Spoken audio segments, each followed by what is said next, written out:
নমস্কার, তোমাদের সবাইকে সানাস স্মাইল এডুকেশন সেন্টারে স্বাগত জানিয়ে আজকের ক্লাসটি শুরু করছি। আজকে তোমাদের সঙ্গে আলোচনা করব তোমরা যারা ষষ্ঠ শ্রেণীর তৃতীয় পর্যায়ক্রমিক মূল্যায়ন পরীক্ষা দেবে তোমাদের জন্য রায় ও মার্টিন প্রশ্ন বিচিত্র থেকে আজকে সমাধান করব ষষ্ঠ শ্রেণীর ভূগোল বিষয়ে মডেল নাম্বার 5 অর্থাৎ 5 নম্বর স্কুলে যে সমস্ত ছোট ও বড় প্রশ্নগুলি আছে তার সমস্ত প্রশ্নের উত্তরের সমাধান করে দেখাবো। চলো দেরি না করে মূল বিষয়ে যাওয়া যাক।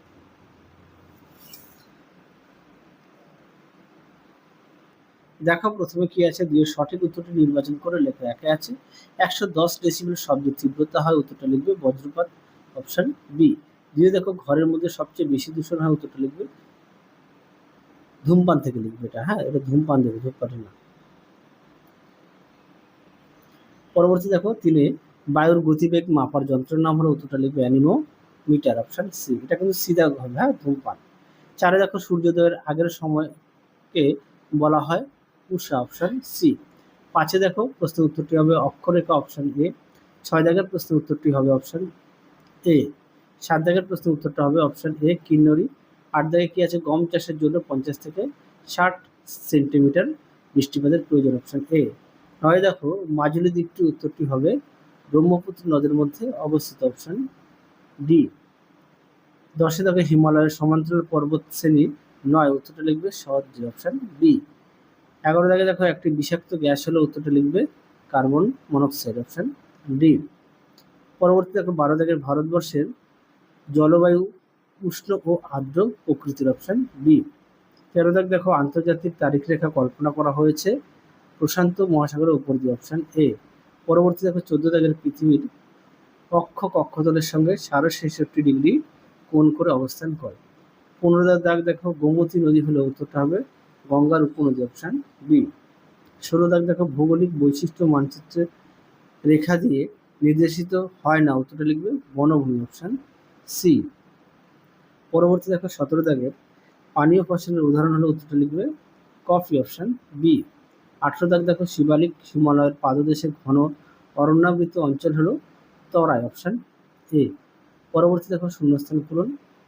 একে কি আছে, ডেসিবেল মিটার যন্ত্রের সাহায্যে শব্দের তীব্রতা মাপা হয়। দুই দাগের প্রশ্ন, ড্যাশ তারিখ প্রজাতন্ত্র দিবস হিসাবে পালন করা হয় 26শে জানুয়ারি। পরবর্তী দেখো 3 দাগ মালাবার উপকূলের উপহ্রদ গুলিকে কয়াল বলে। 4 দেখো তাপ্তি নদীর উৎস হলো সাতপুরা পর্বত। 5 দেখো প্রতি বছর ড্যাশ এপ্রিলে ধারিত্রী দিবস পালন করা হয়। এই প্রশ্নের উত্তরটি তোমাদের পরবর্তী সময় আমি দেখিয়ে দেবো।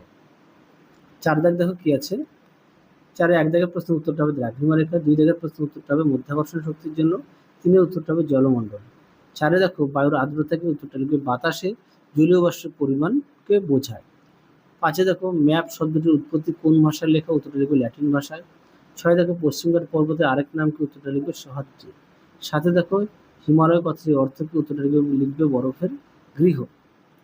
পরবর্তী দেখো কি আছে, 5 দেখো নিচের প্রশ্নগুলি সংক্ষিপ্ত উত্তর দাও।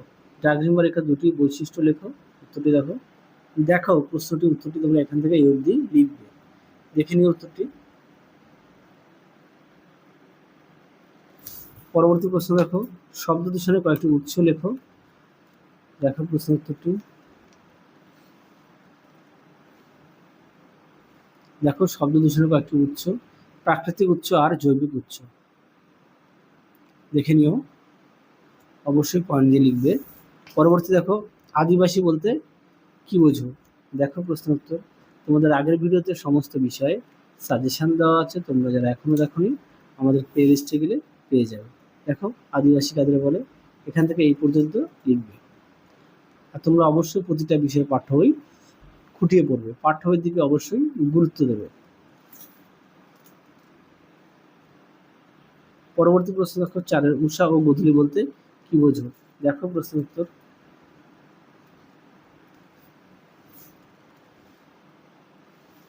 দেখো উষা ও গোধূলি, উষা গোধূলি।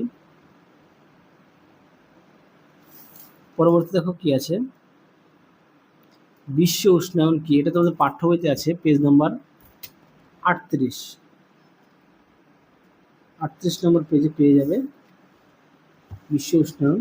দেখো উত্তরটি। এখান থেকে এই অবধি লিখবে। পেজ নম্বর হচ্ছে 38। পরবর্তী দেখো কি আছে, 6 দাগের প্রশ্ন। প্রশ্ন মান 3।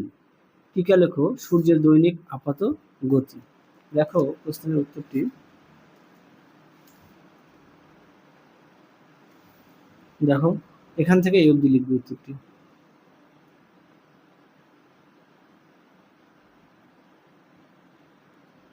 পরবর্তী প্রশ্ন দেখো কি আছে, 2 দাগের বায়ু দূষণ কমাতে আমরা কি করতে পারি। এই প্রশ্নের উত্তরটি তোমাদের পাঠ্য বইতে পেয়ে যাবে, পাঠ্য বইয়ের 60 নম্বর পেজে সুন্দর করে দেওয়া আছে। আগের ভিডিওতে দেখিয়েছি, পরেরটাও দেওয়া আছে। আবহাওয়া ও জলবায়ুর পার্থক্য, এটাও পাঠ্য বইয়ের 45 পেজে পেয়ে যাবে। তোমরা অবশ্যই ভালো করে পড়বে। পরবর্তী দেখো 4 ক্রান্তীয় মৌসুমী জলবায়ুর বৈশিষ্ট্য লেখো। দেখো এই প্রশ্নের উত্তরটি,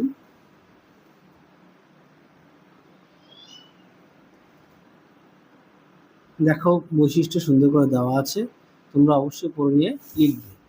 পরবর্তী দেখো কি আছে, শব্দ দূষণের নিয়ন্ত্রণের 3টি উপায় লেখো। দেখো প্রশ্নের উত্তরটি,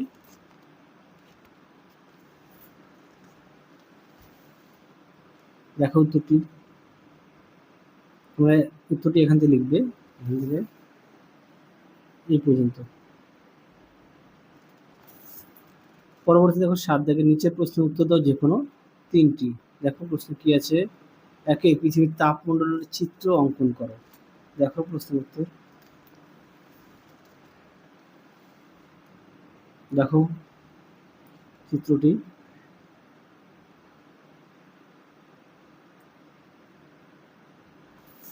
পরবর্তী প্রশ্ন আছে, আমাদের চারিপাশে বায়ুমণ্ডলে কি কি পদ্ধতিতে উত্তপ্ত হয়। দেখো উত্তরটি, দেখে নাও প্রশ্ন উত্তরটি সুন্দর করে দেওয়া আছে, তোমরা যদি পারো চিত্র উল্লেখ করবে। তোমাদের আগের ভিডিওতে সমস্ত বিষয়ের সাজেশন দেওয়া আছে, তোমরা যারা এখনো দেখোনি আমাদের প্লে লিস্টে গেলে সাজেশন পেয়ে যাবে। এই পর্যন্ত উত্তরটা লিখবে। পরবর্তী দেখো কি আছে, বায়ু দূষণের ফলাফল আলোচনা করো। দেখো প্রশ্ন উত্তরটি, তোমরা পাঠ্য বইতে পেয়ে যাবে 59 পেজে। আমি সহায়িকা থেকে দেখাই বায়ু দূষণের ফলাফল। দেখো বায়ু দূষণের ফলাফল, তোমরা অবশ্যই পয়েন্ট দিয়ে লিখবে।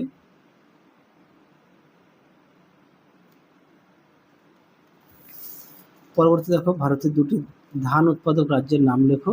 ধান চাষে জলবায়ু, কি ধরনের জলবায়ু ও মৃত্তিকার প্রয়োজন। এই প্রশ্নের উত্তরটি তোমাদের পাঠ্য বইতে সুন্দর করে দেওয়া আছে, পেজ নম্বর হচ্ছে 95।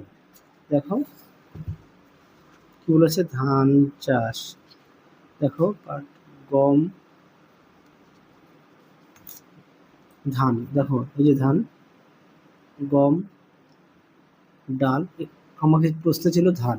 দেখো ধানের জলবায়ুটা দেবে, জলবায়ুটা কি, উষ্ণতা হচ্ছে 22 থেকে 32 ডিগ্রি সেলসিয়াস, বৃষ্টিপাত হচ্ছে প্রায় 150 থেকে 300, আর মাটিটা দিয়ে দেখো। তারপরে বলেছিল উৎপাদক রাজ্য, দেখো উৎপাদক রাজ্যটাও দেখো শেষে দেওয়া আছে, পাঞ্জাব, অসম, বিহার, পাঞ্জাব, পশ্চিমবঙ্গ, অসম, বিহার, পাঞ্জাব, তামিলনাড়ু, উড়িষ্যা, উত্তরপ্রদেশ, মহারাষ্ট্র, কর্ণাটক। Page number 95। তাহলে চলো আজকের মতো এখানেই সমাপ্ত করছি, আবার দেখা হবে খুব শীঘ্রই তোমাদের পরবর্তী ভিডিওতে। তোমরা সবাই সুস্থ থেকো, ভালো থেকো। আজকের মতো টাটা।